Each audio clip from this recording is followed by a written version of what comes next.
Yeroo giddugalli bahaa waraanaan raafamaa jirtu kanatti ministeerri muummee Itoophiyaa Dr. Abiy Ahmed gara United Arab Emirates imaluun daawwannaa gochuun isaanii addunyaa ajaa'ibsiiseera.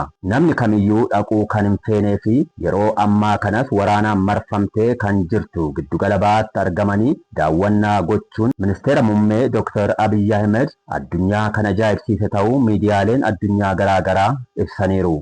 Hariiroo dippiloomaasii, dinagdee, barnoota, qonnaa fi gama investimantiitiin waliin hojjechaa kan jiran Itoophiyaa fi United Arab Emirates daawwannaa yeroo rakkoo kana ministeerri muummee Dr. Abiy Ahmed taasisan michuu gaafa rakkoo akka ta'an kan mul'isu ta'uusaarrayyuu walitti dhufeenya biyyoota lamaan gidduu jiru daran kan cimsu ta'uusaa gaazexaan Emirates News fuula jalqabaa irratti maxxanseen addeesseera.